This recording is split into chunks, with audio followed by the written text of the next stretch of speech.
तो भाई ધોરણ 9 ગણિત વર્ષ 18-19 પ્રકરણ 8 ચતુષ્કોણ ઉદાહરણ 4 હવે આપણે જોઈએ।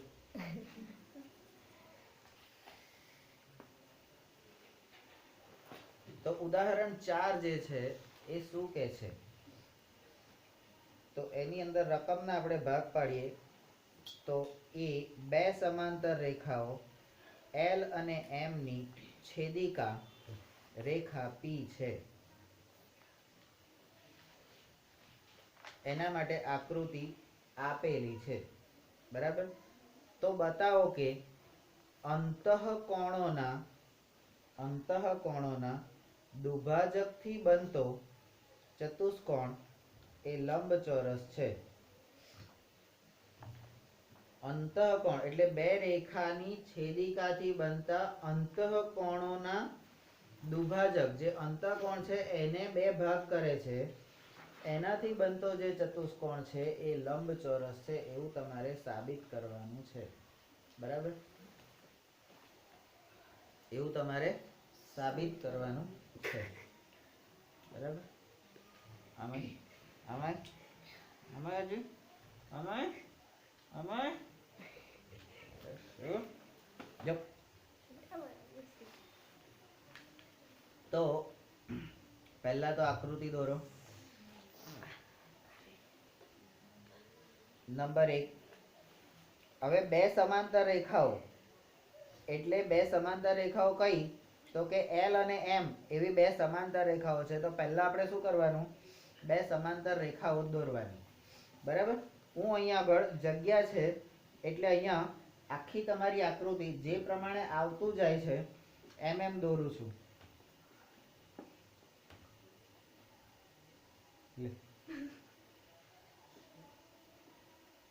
ટેસ્ટ આવે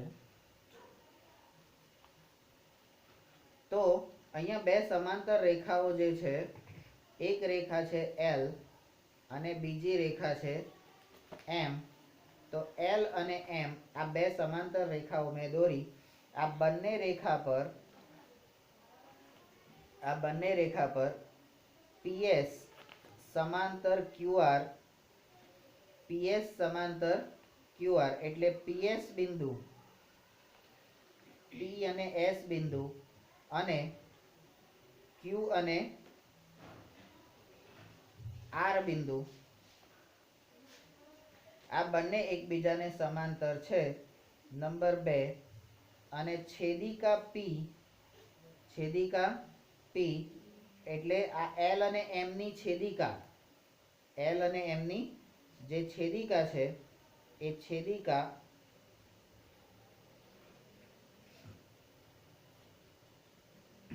તો એ છેદિકા P તેમને અનુક્રમે A બિંદુ અને C બિંદુ, A બિંદુ અને C બિંદુમાં છેદે છે, બરાબર। તો આકૃતિ અત્યારે આપણી આ રીતની બની। તો જે રીતે આપેલું છે એ રીતે આપણે ડાયરેક્ટ આકૃતિ દોરી કાઢીએ તો આપણને ખબર પડે નહીં કે હારું આ લંબચોરસ કઈથી આવી ગયો। ચલો નંબર 2, એટલે તમારું 1 નંબરનું જે વિધાન છે એની અંદરથી તમને આટલી આકૃતિની સમજ મળે છે, બરાબર। ત્યાર પછી એમ કહે છે કે ખૂણો PAC અને ખૂણો ACQ, તો PAC કઈ ગયો, તો કે PA અને C એટલે આ ખૂણાની વાત થાય છે, અને ખૂણો ACQ તો AC અને Q એટલે આ ખૂણો, એટલે સામસામેના Z બનાવતા યુગ્મ કોણની વાત થાય છે, બરાબર। તો આ બંને ખૂણા જે છે, આ બંને ખૂણા એ શું છે, તો કે યુગ્મ કોણો છે, અને એના દુભાજકો, આ બેના દુભાજકો એટલે બે સરખા ભાગ કરી શકે એવા એ B માં છેદે છે। તો અહીંયા B માં છેદે છે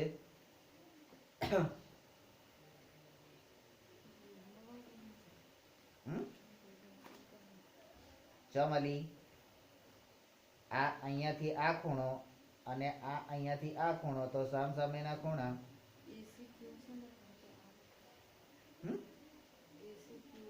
એસી ક્યુ છે. તો યુગ્મ કોણ નહીં થાય, એટલે ને અંતઃકોણો થશે. બરાબર, આ છેદક રેખાના અંતઃકોણો, એક તરફના અંતઃકોણો. બરાબર, તો યુગ્મ નહીં, અંતઃકોણો. બરાબર, આપણે અંતઃકોણોના દુભાજક જ કરવાનું છે ને, એટલા માટે. તો અંતઃકોણોનો દુભાજક એ બેમાં છેદે છે. બરાબર, તો હવે આનો આ જે એ નો દુભાજક જે છે એ તમે સીધી લીટીથી આમ દોરો. બરાબર, અને આ સી નો દુભાજક છે એને તમે દોરો.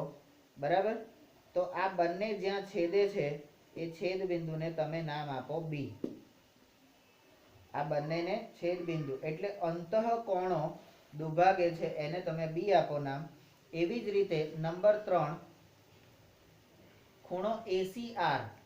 એસીઆર એટલે કયો ખૂણો? તો કે એસીઆર એટલે આ બાજુનો ખૂણો જે છે. અને ખૂણો એસએસી, એસએસી એટલે આ બાજુનો ખૂણો, એટલે રેખાની આ બાજુના. એટલે પહેલી વખત જે છે અંતઃકોણો, તો રેખાની ડાબી બાજુના અને અહીં આગળ રેખાની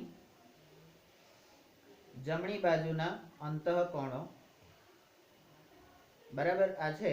અને એના દુભાજકો ડી માં છેદે છે. બરાબર, તો અહીં આગળ તમે આને દુભાજક બનાવો. બરાબર, અને આને અહીંથી આમ દુભાજક બનાવો. બરાબર, આ બંનેને છેદાવડાવો. બરાબર, તો અહીંયા તમને બી પછી એ ડી માં છેદે છે. બરાબર, તો નંબર 4 હવે આ બતાવવાનું આપણે બતાવવાનું છે કે ચતુષ્કોણ એબીસીડી એ લંબચોરસ છે એવું આપણે સાબિત કરવાનું છે. નંબર 5. બરાબર, હવે તમારી આકૃતિ કમ્પ્લીટ થઈ. જે રીતે કહે છે એ પ્રમાણે તમે એમને દોરી દો તો બહુ ધ્યાનમાં આવે નહીં. હવે ખૂણો પીએસી, ખૂણો પીએસી એટલે પી એ અને સી એટલે આખો ખૂણો. પીએસી એટલે આ જે આખો ખૂણો છે એ.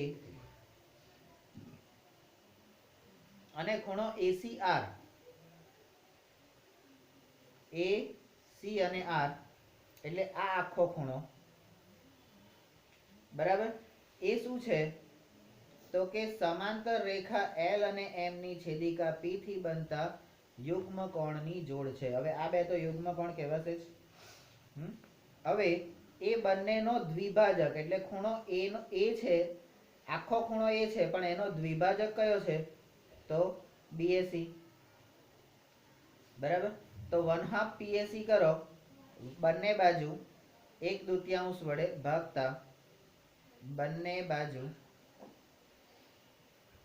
1/2 વડે ગુણતા. બરાબર, તો બંને બાજુ 1/2 વડે ગુણી કાઢો તો હવે તમારું શું આવી ગયું? બીએસી. પીએસી નું શું થયું? અડધું. પીએસી નું અડધું તો કે બીએસી. અને એસીઆર, એસીઆર નું અડધું એસીડી. એસીઆર નું અડધું એસીડી આ રહ્યું. બરાબર, હવે નંબર 6 આ તો રેખાઓ એબી અને ડીસી ની છેદિકા, એબી અને ડીસી ની છેદિકા એસી થી બનતા યુગ્મ કોણની જોડ છે. તો આ બે શું છે? પણ રેખા એબી અને ડીસી ની છેદિકા થી બનતા યુગ્મ કોણ. અને યુગ્મ કોણની જોડ તો સમાન જ હોય એવું આપણને કીધેલું જ છે. તો એના પરથી તમે એવું કહી શકો કે એબી અને ડીસી એકબીજાની સમાંતર છે. તો આ એબી જે છે અને આ ડીસી એકબીજાની સમાંતર છે એવું તમે કહી શકો. અને એ જ પ્રમાણે તમે કહી શકો કે બીસી અને એડી એટલે આ બાજુ અને આ બાજુ એ પણ એકબીજાને સમાંતર છે, કારણ કે ખૂણો એસીબી કઈ ગયો? ખૂણો એસીબી અને ખૂણો સીએડી લેતા. હવે એસીબી કઈ ગયો? એ સી અને બી એટલે આ ખૂણો લઈએ. અને CAD એટલે CAD એટલે આ ખૂણો લઈએ અંદરનો, બરાબર. તો આ પણ યુગ્મ કોણો થાય. તો એના પરથી તમે એવું કહી શકો કે BC અને AD એ પણ સમાંતર બાજુ એટલે સમાંતર રેખાઓ છે. તો એના પરથી તમે કહી શકો કે માટે ચતુષ્કોણ ABCD એ સમાંતર બાજુ ચતુષ્કોણ છે. નંબર 10 વળી એમ કહે છે કે ખૂણો PAC વત્તા ખૂણો CAS, PAC અને CAS આ બંને 180 છે. કારણ કે એ બે કોણ છે? તો કે અહીંયા આગળ જે આખી રેખા છે PS, એ PS રેખાની છેદિકા P વડે બનતા ખૂણા PAC અને CAS, બરાબર. તો એ રૈખિક જોડના ખૂણા છે, 180 થાય. નંબર 11 હવે એમાં પણ તમે બંને બાજુ 1/2 વડે ગુણો તો બંને બાજુ 1/2 વડે ગુણો તો 1/2 ખૂણો PAC વત્તા 1/2 ખૂણો CAS બરાબર 1/2 ગુણ્યા 180. હવે આ બેનો છેદ ઉડે તો 90 થઈ જાય. હવે 1/2 PAC જે છે એના બરાબર આપણે ઉપરથી કહી શકીએ કે એને આપણે BAC કહીએ અને 1/2 CAS છે, બરાબર. તો CAS કઈ ગયો? CAS એનું અડધું તમે જો કરો તો એ તમારું CAD થઈ ગયું. CAD એટલે આ ખૂણાની વાત થાય છે, બરાબર. તો એ બંનેનો સરવાળો તમારો 90 થાય, બરાબર. અને આ બે જે બંને ખૂણાનો સરવાળો, હવે ખૂણો A અને ખૂણો A એટલે ખૂણા A નો સરવાળો થાય તો એ 90 થાય, બરાબર. તો આખો ખૂણો કયો થાય? BAC અને CAD. તો એ આખો ખૂણો કયો થાય? તો કે BAD. આ બંનેનો આખો ખૂણો કયો થાય? BAD. તો BAD બરાબર કેટલા થાય? 90. BAD બરાબર 90. અને નંબર 12 લંબચોરસની વ્યાખ્યા પ્રમાણે ABCD એ સમાંતર બાજુ ચતુષ્કોણ છે. અને જો તેનો એક ખૂણો 90 નો હોય, 90 એટલે કાટખૂણો હોય, તો નંબર 13 લંબચોરસની વ્યાખ્યા પ્રમાણે ચતુષ્કોણ ABCD એ લંબચોરસ છે એવું કહી શકાય. કારણ કે આપણે વ્યાખ્યામાં અહીંયા આગળ આપેલું છે. કઈ ગઈ લંબચોરસની વ્યાખ્યા ભાઈ?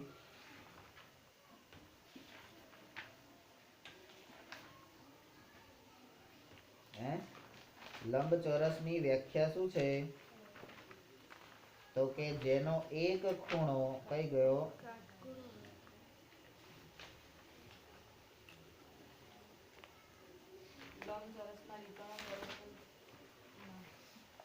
એક ખૂણો કાટખૂણો હોય એવું છે.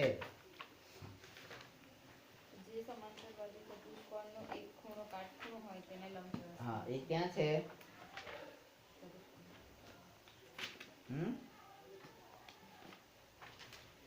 એવું ક્યાં આપેલું છે?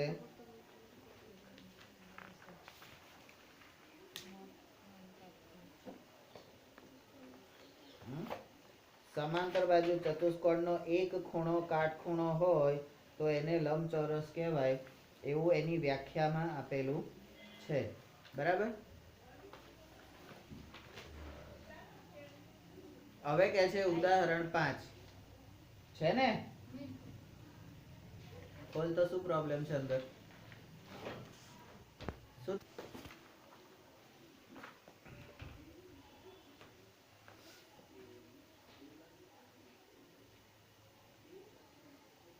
ઉદાહરણ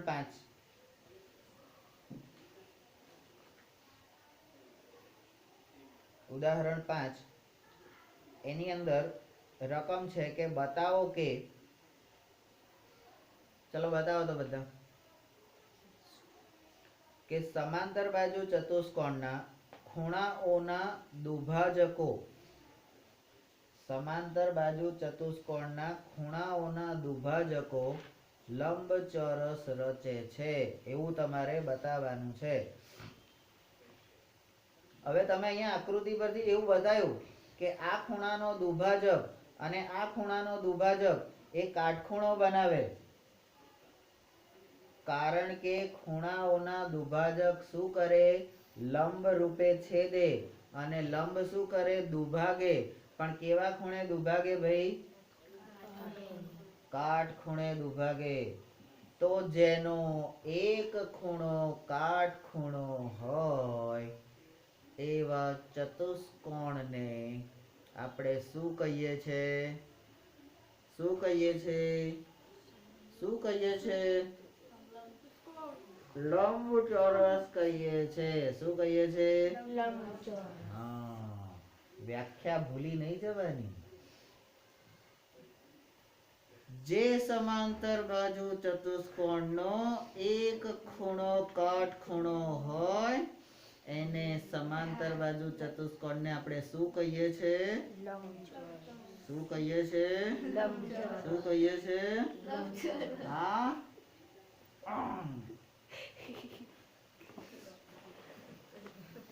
દાંત પડી ગયા એટલે જ આજે ઘેર જઈને બે જગ્યાએથી પડવાની, એની વહુની ને એની મમ્મી. અને આવી આ તો વહેલી હર ફોન કરીને કહી દેશે, સીતા ભાભી આજે આવું કરી તું. ચલો ઉકેલ. ધારો કે પી ક્યુ આર એસ અનુક્રમે સમાંતર બાજુ ચતુષ્કોણ એબીસીડી ના ખૂણાઓ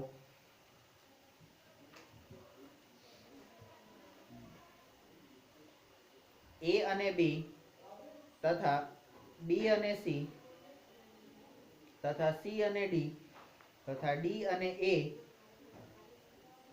ના દુભાજકોના છેદ બિંદુ છે.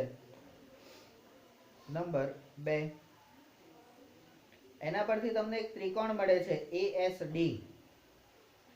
ક્યાં છે એએસડી? તો એએસડી માં તમે શું નિરીક્ષણ કરી શકો? બરાબર, તો પહેલા તો આ જે આકૃતિ છે એ આકૃતિ જેવી રીતે આપણે આમાં કર્યું આગળના દાખલામાં, એટલે ઉદાહરણ 4 માં કર્યું છે એવી જ રીતે આમાં પણ આપણે કરીએ કે ચતુષ્કોણ આપણો કયો છે? તો ચતુષ્કોણ એક દોરીએ અને એ ચતુષ્કોણ આપણો જે ચતુષ્કોણ છે એ ચતુષ્કોણને આપણે નામ આપીએ છે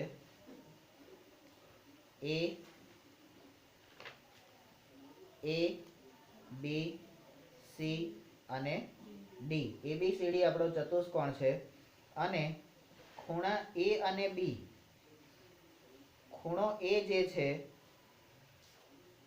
ખૂણા એ નો દુભાજક અને ખૂણા બી નો દુભાજક જે છે, આ ખૂણા એ અને ખૂણા બી નો જે દુભાજક છે એ પી બિંદુએ છેદે છે. એ અને બી નો પી બિંદુ. બરાબર, એવી રીતે આ બી અને આ સી, બરાબર, બી અને સી નું જે બિંદુ છે એ તમને ક્યુ બિંદુએ છેદે છે. એટલે આ ક્યુ છે, અહીંયા છે. બરાબર, હવે બી અને સી, તો હવે સી અને ડી, તો આ સી અને આ ડી, આ સી અને ડી ને જે છેદે છે પી ક્યુ આર, આર બિંદુએ છેદે છે. બરાબર, અને ડી અને એ, આ ડી અને એ એને અહીંયા જે છેદે છે એને આપણે એસ કહીશું. તો આ પી ક્યુ ને આર એસ, એનાથી તમને અંદરની સાઈડે ચતુષ્કોણની અંદરની સાઈડે એક લંબચોરસ જેવી આકૃતિ મળે છે. બરાબર, તો એ એના દુભાજકોના છેદ બિંદુઓ છે. એટલે ખૂણાના જે બે સરખા ભાગ કરે છે એના છેદ બિંદુઓ છે અહીંયા. તો એના પરથી તમને એક ત્રિકોણ મળ્યો ભાઈ, કે ત્રિકોણ નંબર એએસડી, એટલે ત્રિકોણ નંબર 1. તો એએસડી માં તમને શું ધ્યાનમાં આવે છે? તો કે નંબર 2, ખૂણો ડી નો દ્વિભાજક, ખૂણા ડી નો જે દ્વિભાજક છે એ ડીએસ છે, અને ખૂણા એ નો જે દ્વિભાજક છે એ એએસ છે. એના પરથી તમને શું મળે તો કે ખૂણો ડીએએસ એટલે આ ખૂણો, અને ખૂણો એડીએસ એટલે આ ખૂણો જે છે, બરાબર, એના બરાબર 1/2 ખૂણો એ, એટલે આ જે છે એ ખૂણા એ નો દ્વિભાજક છે, અડધો છે, 1/2 ખૂણો એ, અને આ એડીએસ છે એ ડી નો અડધો છે, એટલે ખૂણા ડી નો અડધો, બરાબર. તો આને 1/2 કોમન કાઢીએ તો તમે ખૂણા ડીએએસ વત્તા ખૂણા એડીએસ એના બરાબર તમે 1/2 ખૂણો એ વત્તા ખૂણો ડી આવું લખી શકો, બરાબર. તો ખૂણો એ અને ડી, બરાબર, એ બંનેનો સરવાળો